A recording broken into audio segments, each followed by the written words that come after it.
दोस्तों नमस्कार, मैं हूं आपका दोस्त केवल पांडे और आप देख रहे हैं वर्ल्ड इनसाइड। वर्ल्ड इनसाइड में आज का टॉपिक है पृथ्वी का अक्ष, एक्सिस ऑफ द अर्थ। आइए बात करते हैं।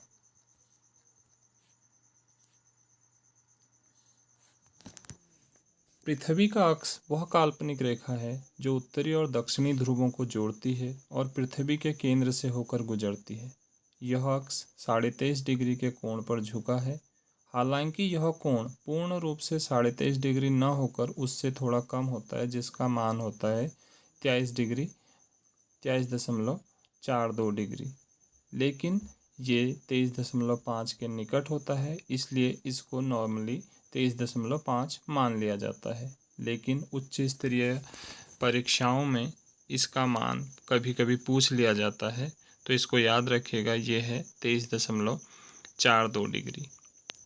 पृथ्वी का जो कक्षीय समतल होता है, जो ऑर्बिटल प्लेन होता है, उसके साथ पृथ्वी का अक्ष 66.5 डिग्री का कोण बनाती है, जबकि जो लंबवत रेखा है, जो परपेंडिकुलर लाइन होती है, उसके साथ पृथ्वी का अक्ष 23.5 डिग्री का कोण बनाती है।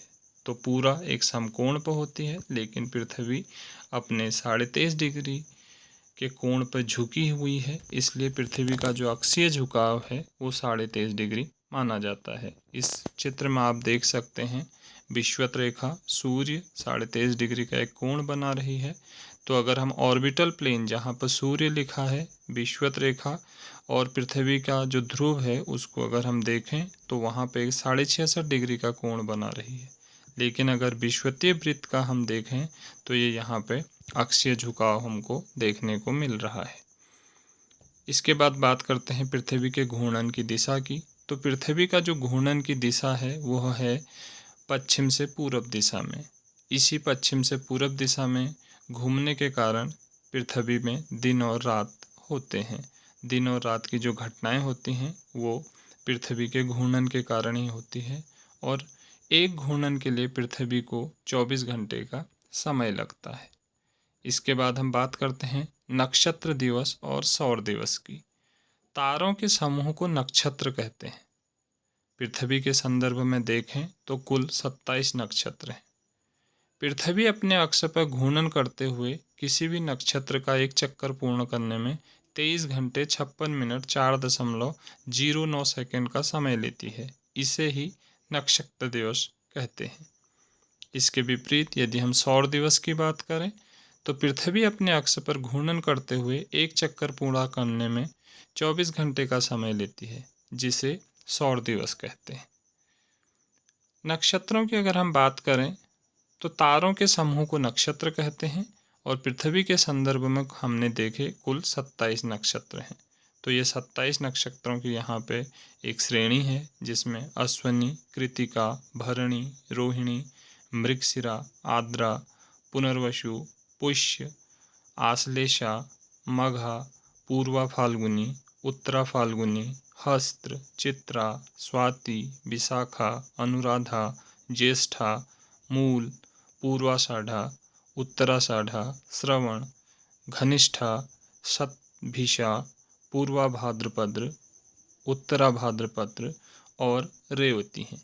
ये 27 नक्षत्र हैं जो 12 राशियों के साथ संपर्क में रहती हैं, और हर एक राशि के साथ इनका अपना संबंध होता है।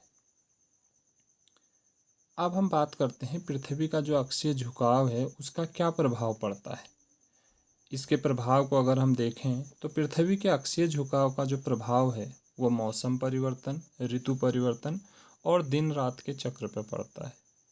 दिन और रात की जो लंबाई में अंतर हमको देखने को मिलता है, कभी उत्तरी गोलार्ध में दिन बड़ा होता है, कभी दक्षिणी गोलार्ध में दिन बड़ा होता है, कभी उत्तरी गोलार्ध में रात्रि की लंबाई छोटी होती है, तो कभी दक्षिणी गोलार्ध में रात्रि की लंबाई छोटी होती है। इसी के विपरीत उत्तरी गोलार्ध में रात्रि की लंबाई कभी बड़ी होती है और दक्षिणी गोलार्ध में उसी समय पर छोटी होती है। इस सब का कारण है पृथ्वी के अक्षीय झुकाव का होना।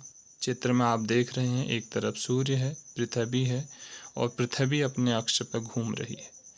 पृथ्वी एक तो अपने अक्ष पे घूमती है जिसको रोटेशन बोला जाता है, और एक सूर्य का चक्कर लगा रही होती है जिसको रिवोल्यूशन बोला जाता है। इसके अतिरिक्त अर्धरात्रि में जो सूर्य दिखाई देता है नॉर्थ पोल और साउथ पोल पे, जब सूर्य उत्तरायण में होता है तो उत्तरी ध्रुव पे हमको अर्धरात्रि का सूर्य दिखाई देता है, और जब सूर्य दक्षिणायन होता है तो हमको दक्षिणी ध्रुव पे मध्य रात्रि में सूर्य दिखाई देता है। तो इसके पीछे कारण है सूर्य की जो किरणें हैं इनका तिर्यक होना। इसका आगे क्या प्रभाव पड़ता है बात करते हैं। भूमध्य रेखा से अगर हम उच्च अक्षांशों की ओर जाएं तो तापमान में गिरावट देखने को मिलती है। अब ये जो तापमान में गिरावट है ये क्यों है? क्योंकि भूमध्य रेखा सूर्य के लगभग सीधी होती है, और भूमध्य रेखा पे साल भर सूर्य की सीधी किरणें पड़ती हैं। जबकि इसके विपरीत अगर हम ध्रुवों पर देखें तो ध्रुवों पे सूर्य की किरणें तिरछी होने लगती हैं। तो भूमध्य रेखा और सूर्य के मध्य की दूरी कम होने और सीधा होने की वजह से यहाँ पर तापमान अधिक होता है, जबकि ध्रुवों पे तिर्यक होने की वजह से किरणों को ज़्यादा दूरी तय करनी पड़ती है, जिससे वहाँ पे तापमान कम होता है। और अक्षीय झुकाव के कारण अगर हम देखें तो ध्रुव ठंडे होते हैं, क्योंकि जो ध्रुवों पे सूर्यताप है वह भूमध्य रेखा से 40% तक कम पहुंचता है। तो हमको यहाँ पे ये समझने को मिलता है कि जो किरणें जितना कम दूरी तय करेंगी वो उतने ज़्यादा ताप प्रदान करेंगी, और जितना अधिक दूरी तय करेंगी उतना कम ताप प्रदान करेंगी। आशा करता हूँ आपको ये वीडियो समझ में आई होगी। इससे आगे की बात अगली कक्षा में होगी। तब तक के लिए धन्यवाद।